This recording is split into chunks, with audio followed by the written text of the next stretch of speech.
Juror number 70 said he doesn't know if prosecutors had additional evidence to present against Williams, but at the time Young Thug pleaded guilty, there wasn't enough for a conviction. We all saw this. We all believed it.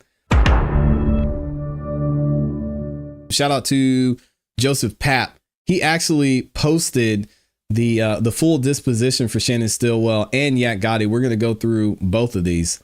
And what did Joseph Papp say? He said, here's the final disposition for Shannon Stillwell that includes the not guilty verdict and the guilty verdict on count 64 and the sentence of 10 years. All right, here's everything here. I wish we had a better picture of it. Y'all can see not guilty, not guilty, not guilty on 2 of these murder counts. Yeesh. And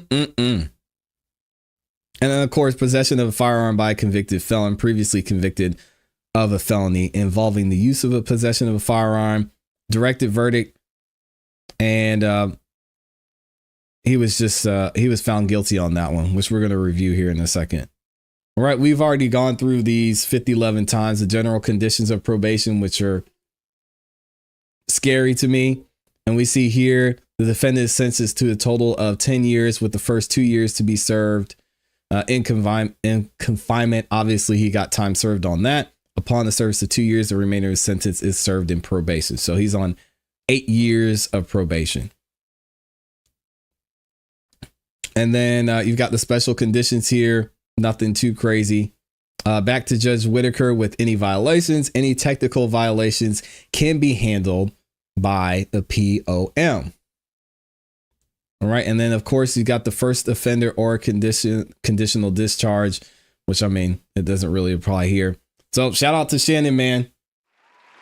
He got that SB deal. And actually, Roscoe, he got pretty much the same deal. He only has to do, well, I won't say only, he has to do 8 years of probation as well.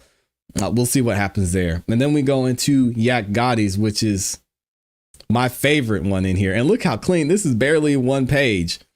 Here's the final disposition for Diamante Kendrick that has a not guilty verdict and the directed verdict of acquittal. All right. So not guilty. Conspiracy to violate RICO. Murder charge. Not guilty.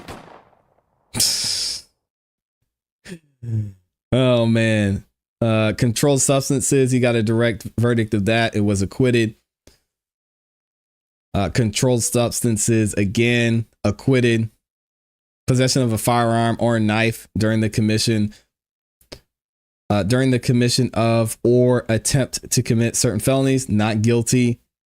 Violation of Georgia Controlled Substance Act, not guilty. Unlawful for person to employ, associate with criminal street gangs, to conduct, participate in criminal activity, not guilty.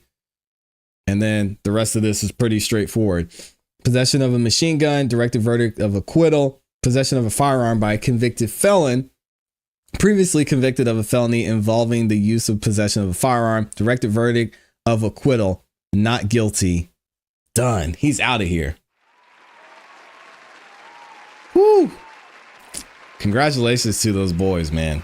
It got amazing outcomes. Our guy, Joseph Papp, over at the Atlanta Journal-Constitution, kind of talking about what we just heard from Young Thug, where he's saying, man, maybe I should have held on a little bit. Maybe I should have waited. Well, we actually get to hear from another juror who basically says the same thing. He said, man, if Thug would have waited, we weren't really seeing that he was guilty of anything. So check this out. YSL Juror, there wasn't a smoking gun in lengthy Atlanta gang trial. Here we go. If Young Thug hadn't pleaded guilty to gang, drug, and gun charges on Halloween night, the rap superstar might have walked free, 2 jurors said after the lengthy trial ended this week. The trial, the longest in Georgia history, concluded Tuesday as the 2 remaining defendants are acquitted of murder, gang, and racketeering charges. The jury found Diamante Kendrick not guilty of all charges he faced, while Shannon Stillwell was convicted of 1 count of possession of a gun as a felon and sentenced to probation. He got those 8 years. The single guilty verdict was a blow to the Fulton County prosecutors who spent more than a year arguing. I can talk, I swear. Young Slime Life was a violent gang led by the Grammy-winning rapper. YSL, they contend, was responsible for a series of robberies, shootings, and the deaths of 3 rival gang members, allegedly.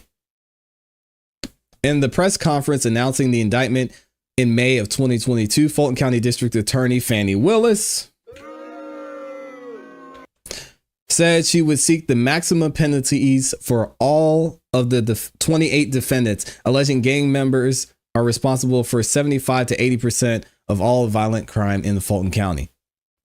But 2 jurors said Tuesday that the state failed to prove its case beyond a reasonable doubt, particularly when it came to the evidence against Young Thug. The Atlanta rapper, whose real name is Jeffrey Williams, was sentenced to 15 years probation and banished from his hometown for a decade after pleading guilty, which he's working on right now. He may actually get to come back to Atlanta. We'll see what Judge Whitaker decides on that.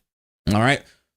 From my perspective, I think he had a great shot at going home. Juror number 71 said, so we've got a new juror in here. Juror number 71 said in a phone interview, a lot of time we sat there waiting on that smoking gun. At that point, there wasn't a smoking gun. So what we have ultimately is that there is no evidence, none. Juror number 70 said he doesn't know if prosecutors had additional evidence to present against Williams, but at the time Young Thug pleaded guilty, there wasn't enough for a conviction. We all saw this. We all believed it. He said, citing concerns for his safety, the juror, whose name is Kevin, asked to not be fully identified. Other jurors declined to be interviewed after they were released from jury duty. Jury foreman Joshua Collins told Channel 2 Action News he didn't feel the state had presented enough evidence to convict the rapper either. From what I was looking at, I did not see anything concerning him throughout the entire course of the case. And we said this over and over. How many times in the past 3 months did they actually mention Young Thug's name? It was barely any. They're like, all these guys were doing these crimes, allegedly committing these crimes, and Young Thug was just there making music, giving them a place to stay, helping them record their music. And he's somehow the head of this criminal street gang. Man, some jurors have taken to social media after being dismissed from the trial, including 3 who say they want to collaborate online with the state star witness, Kenneth Copeland. Yeah, so if y'all haven't checked out the 3 jurors who started a YouTube channel, their YouTube channel is called Surviving YSL. They actually dropped their first official video yesterday. And one of the shorts they showed, they might possibly be doing a collaboration with Woody. So that'll be interesting. The trio launched TikTok and YouTube accounts after being dismissed from jury duty and spoke to Mel, a content creator who has been following the case over on I'm Not a Lawyer, but about their experience on the jury. Jurors didn't reveal their names, and only 2 of them appeared on camera while the third remained out of view. You can actually see the third juror on their YouTube channel in the video they just dropped. They couldn't be reached for a comment on Wednesday. During their live social media interview Tuesday night, juror number 225 told Mel that the state's evidence against the rapper didn't shine a negative light on him like the state intended to. I saw somebody who kind of pulled himself up, got himself out of the position he was in, and helped other people around. It actually shined a more positive light in my eyes than what the state was trying to present, she said.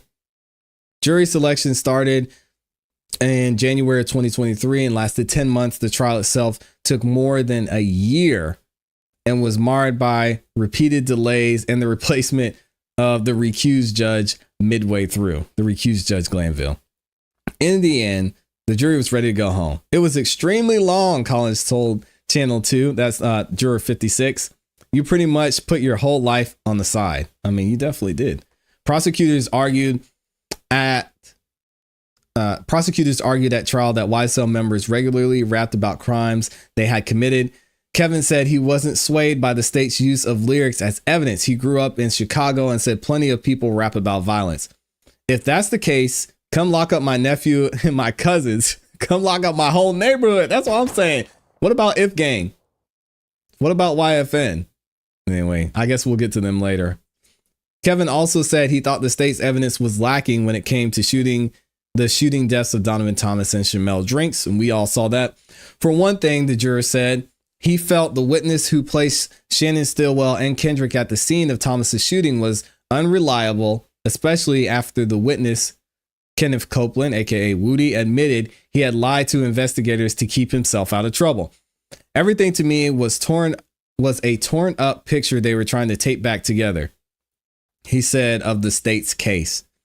You tried to make it whole, but you were missing some pieces. The 26-year-old Thomas was gunned down outside Atlanta barbershop, and prosecutors argued the car was used in the drive-by had been rented by Young Thug. But Kevin said there simply wasn't enough evidence to convict the two defendants of murder. Woody placed them there, and then the state didn't back it up with phone records. He said they had everybody else's phone records except for Kendrick and Stillwell. I wonder if it's maybe because there was something there they didn't want us to see. Regarding the fatal shooting of Drinks at the red light in March 2022, Kevin said the grainy surveillance video presented by the prosecution wasn't enough to find Stillwell guilty of the murder either.